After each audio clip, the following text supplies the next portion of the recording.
बिस्मिल्लाहिर्रहमानिर्रहीम। Dear students, अस्सलाम वालेकुम। बेटा, आज का जो हमारा टॉपिक है 8.9 कि हमारे पास कोई मटेरियल मौजूद है, अगर हमने उसको मैग्नेटाइज बनाना है तो किस किस तरीके से हम उसको मैग्नेटाइज बना सकते हैं, वो मेथड देखने हैं। और अगर हमारे पास कोई मैग्नेटाइज मटेरियल मौजूद है, उसको डीमैग्नेटाइज करना है तो वो किस किस प्रोसेस से हो सकते हैं, तो वो आज हम डिस्कस करेंगे। फर्स्ट ऑफ ऑल, हमारे पास magnetisation and demagnetisation. There are two methods use for magnetising a steel bar. एक स्टील बार को मैग्नेटाइज करने के लिए जो दो इम्पोर्टेंट जो हैं वो एक स्टॉकिंग है। Stroking it is a method magnetism is induced in a steel bar by using magnetic field of permanent magnet। let's suppose हमारे पास एक मैग्नेट मौजूद है, परमानेंट मैग्नेट। उसके करीब हम इस स्टील बार को रखते हैं और कैसे मूव करवाना है, नॉर्थ पोल इस साइड पे रखनी है और इसको इस तरह से मूव करवाना है, नॉर्थ पोल को इस साइड पे मूव करवाना है। तो ये हमारे पास सिंगल टच मेथड है। इसमें इस साइड पे साउथ पोल और इस साइड पे नॉर्थ पोल जनरेट हो जाएगा। A steel bar can be stalked in two ways। First method जो हमारे पास है, single touch method. Steel bar is placed on the horizontal surface. एक हॉरिजेंटल सरफेस पे आपने स्टील बार को रखना है। It is stroked from one end to another several times in the same direction using the same pole.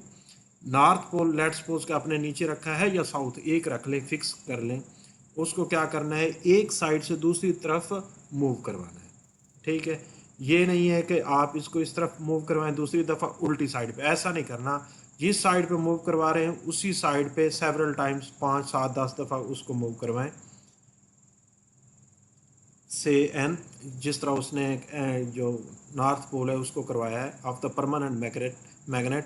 Every time the magnet is left up significantly high on the reach on the other end of the bar, के उसको ऊपर काफ़ी हद तक उठा लेना है। ये नहीं है कि उसको रगड़ के बार ऐसे ही छोड़ देना है और फिर उसको काफ़ी उठा के रखना है। ठीक है, तो इस तरह से ये स्टील बार को हम मैग्नेटाइज बना सकते हैं। Secondly, double touch method. इसमें क्या करना है, दो मैग्नेट लेने हैं। एक साइड पे नॉर्थ पोल अपोजिट होनी चाहिए, चाहे इस साइड पे नॉर्थ है ये साउथ भी ले सकते हैं और इस साइड पे साउथ है तो नॉर्थ भी ले सकते हैं, लेकिन अपोजिट लेना है। ये नॉर्थ लिया है तो ये साउथ लिया है। नॉर्थ को इस तरफ मूव करवाएंगे, साउथ को इस तरफ मूव करवाएंगे। और ये कौन से हैं, परमानेंट मैग्नेट। और इंड्यूस किस में होगा, ये जो नीचे स्टील बार रखा हुआ है इसके अंदर वो इंड्यूस हो जाएगा, मैग्नेटिज्म इंड्यूस हो जाएगा। In this method stroking is done from the centre of the steel bar onward with the unlike poles of the two permanent magnets at the same time. Same time पे आप north और south को centre पे place करते हैं। This method is more efficient then first one. ये पहले वाले से ज़्यादा एफिशिएंट है ये सेकंड वाला। In both cases the pole produce at the ends of the magnetised steel bar after stroking are the opposite polarity to that of the stocking pole। के या इस साइड पे आप नॉर्थ लेके आ रहे हैं तो इस साइड पे जो है साउथ लेके आ रहे हैं तो ये साइड क्या बन जाएगी, नॉर्थ बन जाएगी। आप इस साइड पे नॉर्थ लेके आ रहे हैं तो ये साइड क्या बन जाएगी, साउथ। तो इस तरह से इसके अंदर मैग्नेटिक फील्ड इंड्यूस हो जाएगा। और दूसरा हमारे पास मेथड है making a magnet using solenoid, कि अगर किसी मैग्नेट को सोलिनॉइड के अंदर प्लेस कर देते हैं तो वो भी मैग्नेटाइज हो जाएगा। In this method a steel bar to be magnetise is place inside the solenoid. ये जो कॉइल है इसके अंदर किसी भी मैग्नेटिक मटेरियल को या स्टील बार को रखेंगे तो वो मैग्नेटाइज हो जाएगा। The solenoid should be several 100 tons of insulated copper wire. इसमें 700 इंसुलेटेड जो होंगी वो कॉपर वायर होनी चाहिए, क्योंकि उसके साथ डायरेक्टली कांटेक्ट ना हो। इंसुलेटेड का मतलब है कि उनका आपस के साथ भी ताल्लुक़ ना हो, जुड़ी हुई ना हो, और मेटल के साथ भी जुड़ी हुई ना हो। उसके अंदर हमने प्लेस करना है और सेंटर में आप कोई इंसुलेटिंग मटेरियल प्लेस कर सकते हैं। बाय डायरेक्ट करंट, इसके लिए कौन सा करंट इस्तेमाल करना है ये इंपॉर्टेंट है। ये MCQs या शॉर्ट क्वेश्चन में पूछा जा सकता है। जब इसमें से डायरेक्ट करंट पास आउट होता है, the steel bar become magnet. The polarity of the magnetised steel bar is found by the right hand grip rule which is stated as. Right hand grip rule क्या है? जिस तरह से ये इसने एक सोलिनॉइड को अपने हाथ में पकड़ा हुआ है और फिंगर्स की डायरेक्शन उसी डायरेक्शन में है जिस डायरेक्शन में करंट की, ये देखें ये छोटे छोटे एरो बने हुए हैं अपवर्ड, और फिंगर की डायरेक्शन भी अपवर्ड है। तो सोलिनॉइड को इस तरह से हाथ से पकड़ेंगे कि जिस डायरेक्शन में करंट फ्लो कर रहा हो फिंगर की डायरेक्शन भी वही हो। तो जो थंब होगा, और ये किसके लिए है? राइट हैंड के लिए। लेफ्ट हैंड में नहीं पकड़ना, इसलिए इसने ये नाम ही इसका राइट हैंड ग्रिप रूल है। तो जो थंब होगा वो हमेशा नॉर्थ पोल को रिप्रेजेंट करेगा। तो यही डेफिनेशन है, grip the solenoid with the right hand such that finger are curled along the direction of current from positive to negative terminal of the battery in the solenoid. The thumb points the north pole of the bar and तो वो north pole को represent करता है हमारा thumb. तो ये हमारे पास दो मेथड थे, एक स्टॉकिंग मेथड है और एक किसी भी सोलिनॉइड के अंदर हम उस स्टील बार को प्लेस करते हैं तो वो भी मैग्नेटाइज हो जाता है। सेकेंडली डीमैग्नेटाइजेशन, के एक चीज़ मैग्नेटाइज हो गई है, मैग्नेट मैग्नेटाइज हो गया या स्टील बार मैग्नेटाइज हो गया है, उसको डीमैग्नेटाइज किस तरह से कर सकते हैं?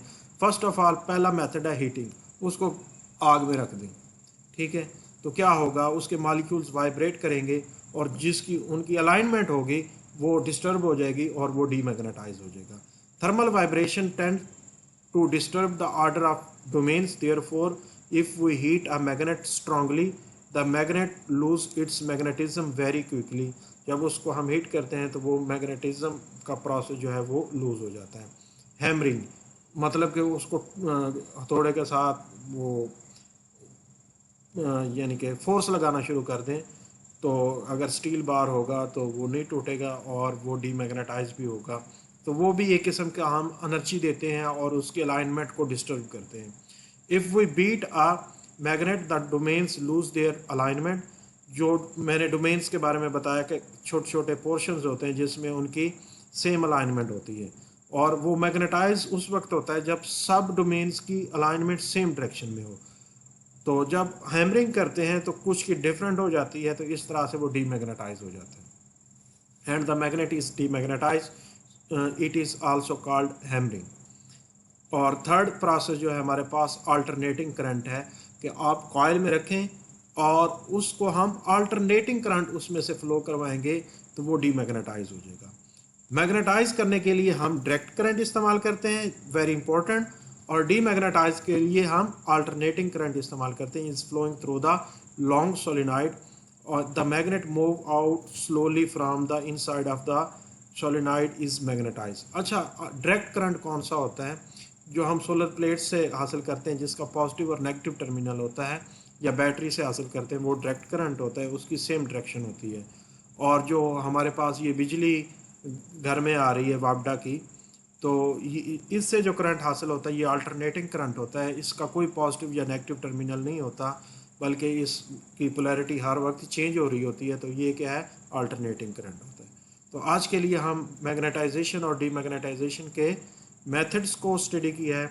इंशाल्लाह मिलते हैं नेक्स्ट वीडियो में, तब तक के लिए अल्लाह हाफिज़।